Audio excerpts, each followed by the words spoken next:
Assalamualaikum warahmatullahi wabarakatuh. Salam sejahtera, salam Malaysia Madani dan salam teknik terbang tinggi. Saya ucapkan kepada Puan Zawiyah binti Bahrom selaku pensyarah kod kursus BMMB 1104 khusus sastraan dan kebudayaan Melayu. Pada hari ini, saya dan ahli kumpulan saya yang lain akan membentangkan tentang pembentangan kritikan sastra bagi tugasan kedua pentaksiran berterusan kami. Baiklah, seterusnya saya akan memperkenalkan ahli kumpulan kami. Nama saya Nurul Faraizati binti Muhammad Rosli. Saya Muhammad Arif Hakimi bin Arman Nizam. Dan saya Muhammad Hazim bin Hasnan. Hari ini kami akan membentangkan berkenaan dengan sastra kanak-kanak dan juga sastra remaja, dan kami akan memberikan pandangan dan kritikan berkenaan kedua-dua sastra tersebut. Isi kandungan pengenalan pertama, yang kedua adalah asas kritikan, yang ketiga adalah karya sastra, yang keempat adalah elemen aspirasi, yang kelima adalah sastra kanak-kanak, yang keenam adalah sastra remaja, yang ketujuh adalah kesimpulan, dan yang ke-8 adalah rujukan. Pengenalan. Kritikan sastra merupakan suatu disiplin ilmu yang saintifik kerana ia menggunakan pendekatan dan metodologi tertentu dalam membuat kritikan. Kritikan sastra menumpukan pada penghayatan, penganalisisan dan penilaian sesebuah karya sastra.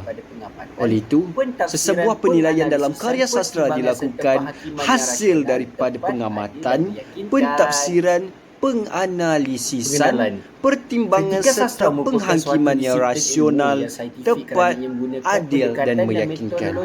Kenyataan ini diambil daripada Syamsuddin Abu Bakar dan rakan-rakan. Baiklah, seterusnya saya akan menerangkan tentang asas kritikan sastra.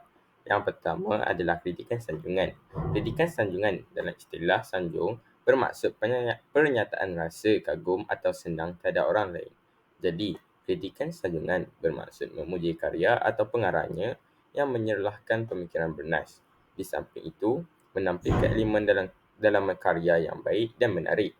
Kritikan sastra berciri sanjungan ini ketara seawal sebelum tercetusnya Perang Dunia Kedua dan selepas itu, terutamanya pada era pasca perang dan pra-asas 50.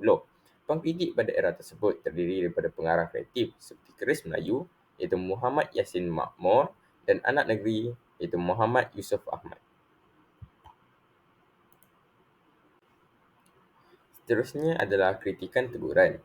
Kritikan teguran. Teguran bermaksud mengkritik dan memberi peringatan secara ikhlas. Oleh itu, kritikan teguran praktikal kerana pengkritik melaksanakan tulisannya dengan lebih berimbang, menyatakan keistimewaan, kekuatan sebuah teks dan serentak yang menunjukkan kekurangan. Tokoh terawal dan penting dalam kritikan teguran ialah Aminuddin Baki apabila beliau menulis artikel yang berjudul Pandangan Seorang Penuntut Tinggi Kita tentang sebuah buku Melayu iaitu Utusan Zaman pada 12 Jun 1949.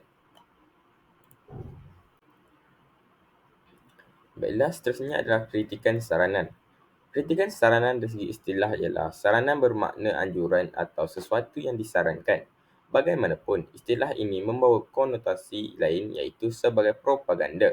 Oleh itu, kritikan saranan merupakan kritikan yang cenderung menganjurkan sesuatu untuk memperbaiki kekurangan atau memantapkan lagi unsur-unsur yang membina sesebuah karya atau yang memberi alternatif dari sisi teknik. Umpamanya, jelas kritikan saranan mengalirkan nilai positif dan amat signifikan kepada kelayak pembaca, pengarang dan juga ujian kritikan sastra itu sendiri.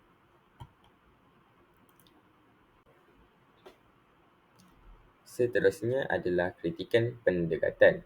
Kritikan pendekatan. Pendekatan membawa makna suatu proses atau cara mendekati sesuatu.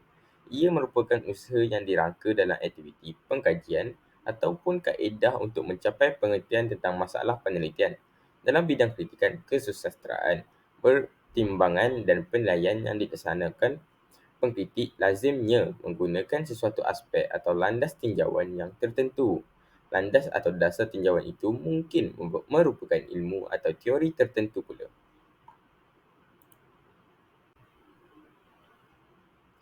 Seterusnya adalah kritikan penganalisian. Kritikan penganalisian membawa maksud menyelidik sesuatu karya untuk mengetahui keadaan yang sebenar, termasuklah menentukan kedudukan, prestasi atau pencapaian. Dalam konteks ini, apabila seorang pengkaji atau pengkritik melakukan penelitian terhadap sesuatu genre sastra, maka bererti peneliti itu sedang melaksanakan kerja penghuraian atau penganalisisian. Ketika menganalisis, pengkritik melihat sesuatu aspek secara terperinci atau mendalam tentang bahasa figuratif, permulaan dan perakhiran sebuah cerita, motif, citra, watak, pemikiran, perlambangan, nilai, sudut pandangan, aliran dan ideologi yang menyelulah dalam sebuah karya. Akhir sekali adalah kritikan penilaian. Kritikan penilaian membawa maksud melakukan pemberian nilai tertentu kepada sesuatu teks sastra yang menyangkut tentang mutu. Antara tugas penting yang harus dilakukan pengkritik yang menerapkan kritikan penilaian adalah menentukan sesuatu teks karya sastra itu bermutu ataupun tidak, mempunyai kekuatan atau keistimewaan atau sebaliknya. Pengkritik harus bijaksana, adil dan saksama serta memberikan hujah yang relevan dan konkret sebelum memberikan justifikasinya. Sastra kanak-kanak terbahagi pada dua, iaitu sastra kanak-kanak dan juga sastra remaja. Untuk sastra kanak-kanak kami milih Jom Adik Baca, iaitu muka surat 71 yang bertemakan insaf. Ia memisahkan seorang murid yang pandai tapi mengabaikan kawannya yang miskin di dalam kelas. Untuk sastra remaja pula kami memilih novel karya Beb Sabaria iaitu Tirani. Ia merupakan karya Komsas yang telah pun digunakan oleh para pelajar SPM di Negeri Sembilan, Negeri Selangor. Ia mengisahkan tentang seorang wanita yang menghadapi pelbagai cabaran dalam kehidupan untuk mengecapi kebahagiaannya yang diingini. Elemen aspirasi iaitu akses kepada kejayaan, analisis cerita dan plot karya sastra melibatkan penilaian tentang bagaimana naratif dibangunkan serta perkembangan karakter dan alur cerita. Penggunaan bahasa yang sesuai untuk pemahaman kanak-kanak penting agar karya sastra mudah difahami. Kajian kesan terhadap perkembangan moral dan emosi pembaca kanak-kanak meneliti bagaimana karya tersebut mempengaruhi pemikiran moral dan emosi. Kelayakan karya sebagai alat pembelajaran dilihat dari kemampuannya untuk menyampaikan nilai moral, membangunkan emosi dan memberi kesan positif kepada perkembangan kanak-kanak. Kritikan sastra kanak-kanak bertujuan untuk memastikan karya-karya tersebut tidak hanya menarik tapi juga memberi manfaat kepada kanak-kanak. Yang kedua adalah mengkaji kritikan sastra dalam karya remaja. Objektif ini ialah untuk menganalisis kritikan sastra dan novel tirani dan menilai sejauh mana karya tersebut menyuarakan isu-isu kritis mengenai watak utama.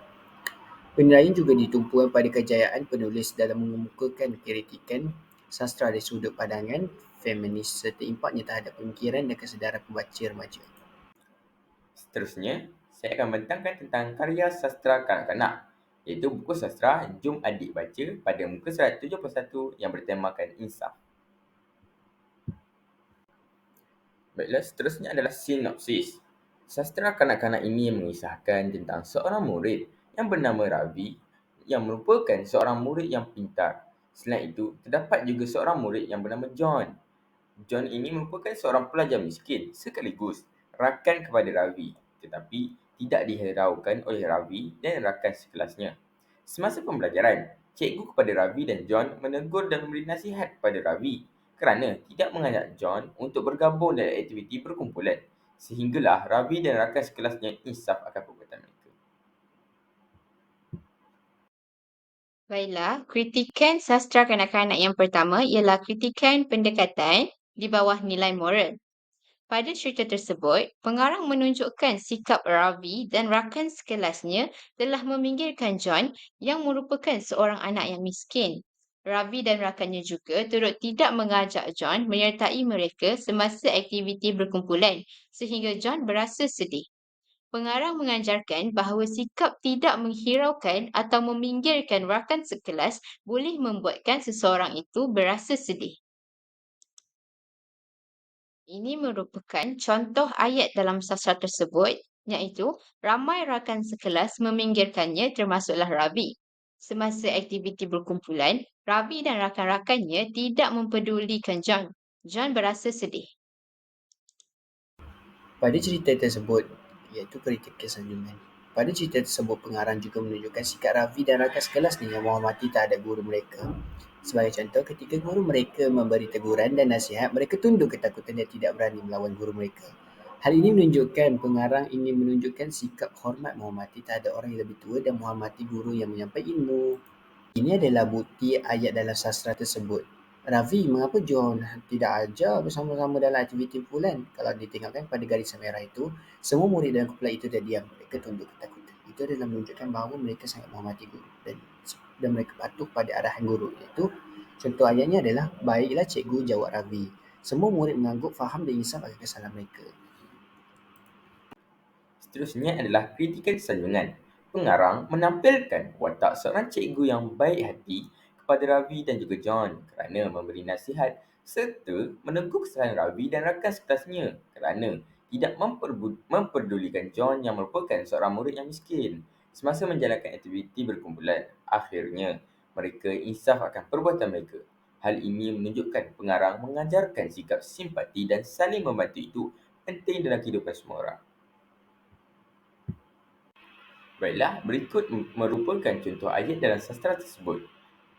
Sebagai contoh, ketika cikgu kepada Ravi dan John mengatakan, Ravi, pergi panggil John, ajak dia belajar bersama-sama kamu semua. Dan kemudian, mulai hari ini, cikgu mahu kamu semua mesti berkawan baik dan belajar bersama-sama dengan John. Jangan ulangi lagi sikap tidak baik seperti tadi. Faham? Nasihat Cikgu Lantan. Iaitu merupakan cikgu kepada Ravi dan juga John.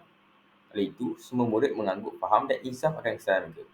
Hal ini menunjukkan tentang pengarang menunjukkan sifat seorang cikgu yang berteladan dalam menasihati anak muridnya tentang kelakuan buruk mereka, anak-anak muridnya. Seterusnya ialah kritikan penilaian. Karya yang ditampilkan oleh pengarang mengajarkan pentingnya sikap saling bantu-membantu dalam apa jua keadaan. Pengarang menunjukkan sikap positif yang perlu dilakukan oleh murid-murid terhadap rakan mereka dan sikap negatif yang tidak boleh dilakukan terhadap rakan mereka. Oleh itu, karya ini sesuai digunakan kepada kanak-kanak bagi tujuan mendidik. Sebagai contoh, ketika murid-murid insaf terhadap perbuatan mereka selepas mengabaikan John, si murid miskin.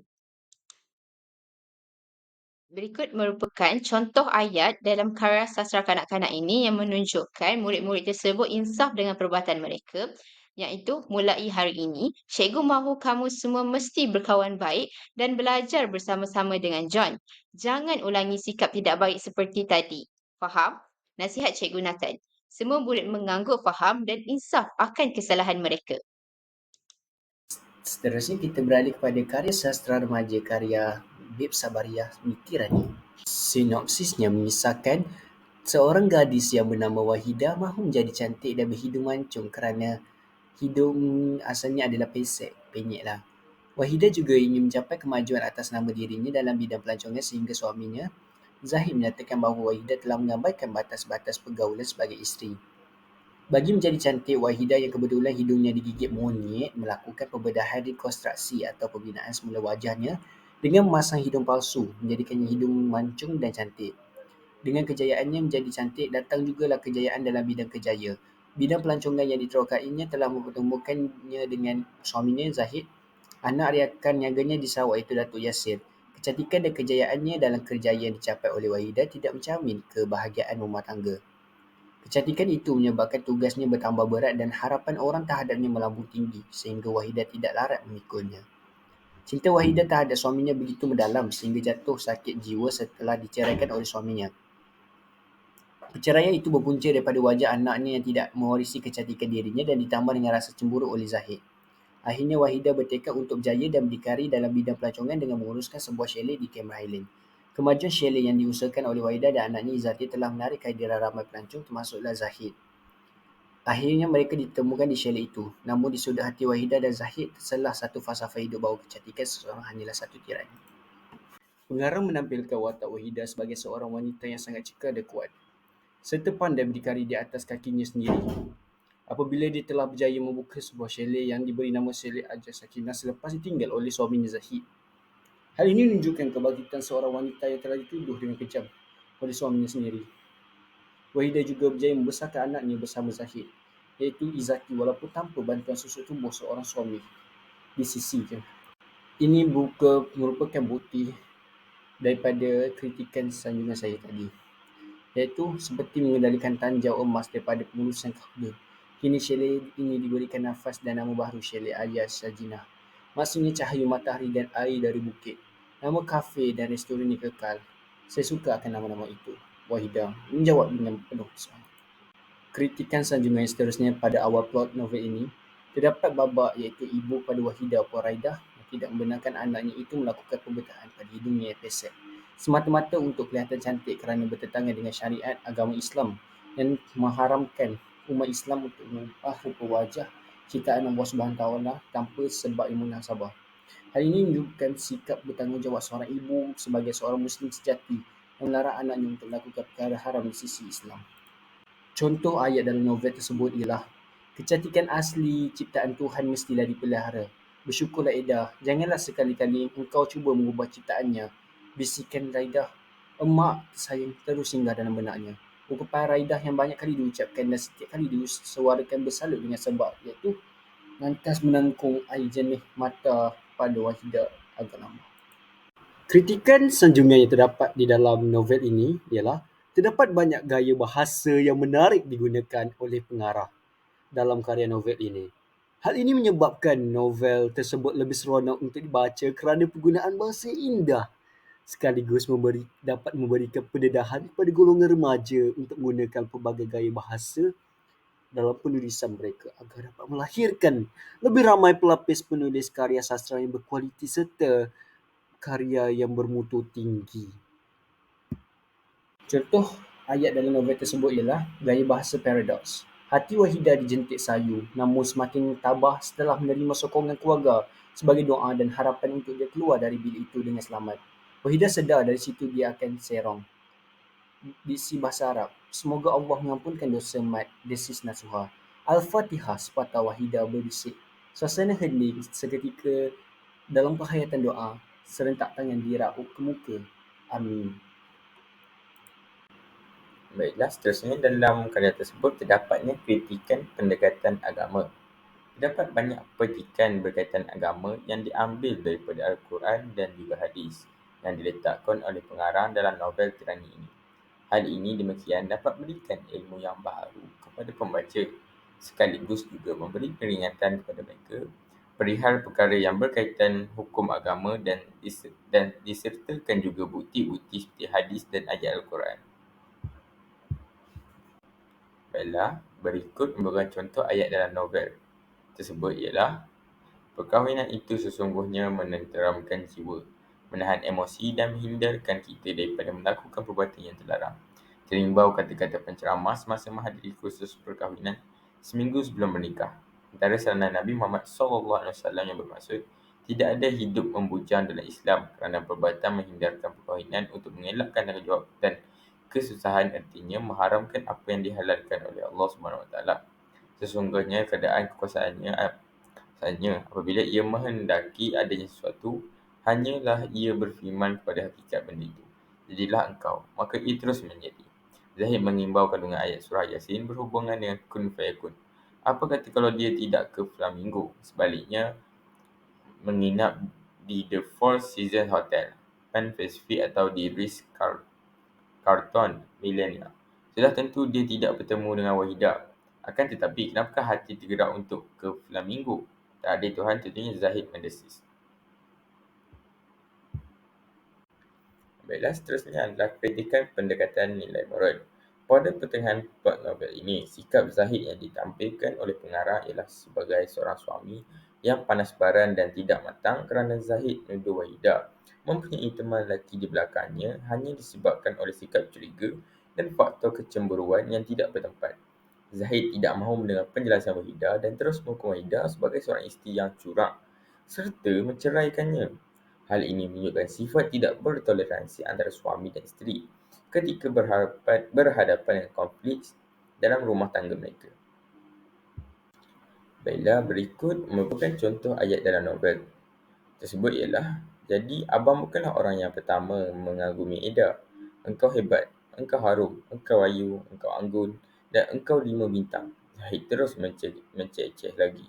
Abang, sampai hati abang, kata Wahidah sambil menahan esakan. Hatinya amat tergores. Abang, jangan macam tu. Abang, tolonglah, janganlah meragui kejujuran dan keikhlasan Ida. Bang, kata Wahidah dengan suara tersekat-sekat di kerongkong. Abang, janganlah bangkitkan isu yang lepas. Rayu Wahidah kepada suami tersayang. Malam itu, Zahid tidak pulang ke rumah ke Tanjung Emas. Wahidah menerima pesanan ringkas tengok bola. Wahidah tahu kafe di situ mempunyai skrin lebar bagi meminta pengunjung lepak sambil makan dan juga minum. Dan seterusnya adalah kritikan pendekatan nilai moral. Pengarang juga memperlihatkan watak Zahid sebagai seorang suami yang tidak bertanggungjawab kerana Zahid tidak menjenguk anaknya yang sudah lahir di hospital serta mempertikaikan status Izzati sebagai anak kandungnya. Walaupun Wahidah telah meminta dan merayu suaminya melihat hasil laporan DNA, Zahid terlalu cepat untuk membuat andaian bahawa anak dalam perut Wahidah bukanlah anak dari benih beliau hanya kerana perasaan cemburu melihat Wahidah bermesraan dengan Dr. Rusdi yang mengunjungi tempat penginapan Wahidah di Matang. Berikut beberapa contoh ayat dalam novel tersebut ialah, itu sajalah modal engkau. Sumpah. Bolehkah DNA dipercayai untuk membuktikan kebenaran? Orang boleh saja bersekongkol dengan pakar kan? Lampas Zahid tanpa melihat kepingan kertas yang hampir lonyai oleh air mata isterinya. Baiklah, seterusnya ialah kritikan penganalisisan di bawah skop penggunaan bahasa. Bahasa yang digunakan dalam novel Tirani ini tidak berapa sesuai sebagai karya sastra remaja. Hal ini kerana penggunaan bahasa yang agak tinggi dan sukar difahami ini boleh menyebabkan pembaca, khususnya dari kalangan remaja, akan kehilangan minat untuk membaca novel ini kerana mereka berkemungkinan mengambil masa yang lama untuk memahami suatu ayat kerana keliru dengan maksud yang cuba disampaikan oleh pengarang. Baiklah, berikut merupakan antara contoh bahasa yang sukar yang digunakan dalam novel Tirani tersebut.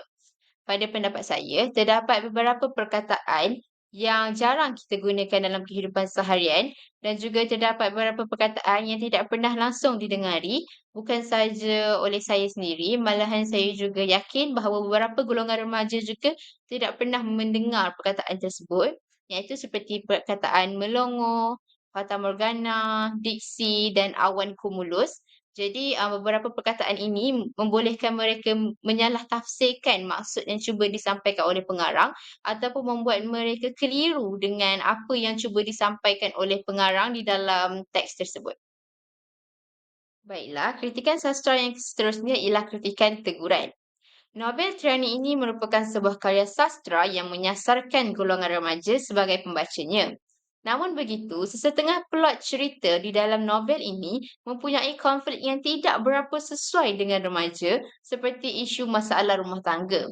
Hal ini demikian kerana pembaca khususnya dari golongan remaja tidak boleh mengaitkan cerita ini dengan diri mereka sebagai seorang pelajar. Mereka juga akan mempunyai perspektif yang negatif terhadap pendirian rumah tangga akibat daripada konflik yang diketengahkan oleh novel ini terlalu rumit untuk mereka fahami. Jadi saranan saya kepada pengarang ialah pengarang boleh mengetengahkan lagi pelbagai isu yang dihadapi oleh individu ketika usia remaja mereka. Hal ini demikian supaya objektif asal novel Tirani ini cipta, iaitu sebagai karya sastra remaja itu dapat dicapai dengan baik. Baiklah, seterusnya masih lagi di bawah kritikan sastra yang sama, iaitu kritikan teguran. Novel Tirani ini banyak menceritakan tentang perusahaan yang diusahakan oleh watak-watak dalam novel tersebut. Namun begitu, latar tempat yang digunakan oleh pengarang terlalu banyak menyebabkan kekeliruan kepada pembaca berkenaan nama tempat yang dimaksudkan oleh pengarang dalam babak-babak yang tertentu. Contohnya seperti Chalet Tanja Emas, Chalet Iwana Iwani, Chalet Aja Sakinah dan banyak lagi. Kekeliruan ini menyebabkan pembaca perlu membaca kembali beberapa muka surat di hadapan untuk mengetahui tempat yang dinyatakan dan situasi yang digambarkan oleh pengarang. Ini juga berlaku kepada saya sebagai seorang yang mengkaji novel ini. Latar tempat yang digunakan terlalu banyak dan nama-nama juga seakan-akan sama, menyebabkan saya kadang-kala tertukar ataupun terlupa tentang apa tempat yang sedang dimaksudkan oleh pengarang dalam babak-babak yang tertentu di dalam novel Tiani ini. Ini merupakan antara contoh ayat yang menggunakan latar tempat yang agak mengelirukan. Contohnya seperti terdapat Cafe Iwani, Restoran Iwana. Namanya seakan-akan sama membuatkan saya juga tertukar dan agak keliru dengan apa yang cuba disampaikan oleh pengarang dalam ayat tersebut. Dan juga pada contoh yang pertama itu dapat kita lihat syarikat Datuk Yasir, anak syarikat SCDC dengan Tajau Emas, Inap Desa Celet Dusun. Terlalu banyak nama tempat yang digunakan menyebabkan saya juga tidak berapa faham apa yang cuba disampaikan oleh pengarang dalam ayat tersebut juga. Baiklah, kritikan sastra yang seterusnya ialah kritikan saranan. Tema bagi novel Tirani ini ialah kecantikan fizikal hanya bersifat sementara.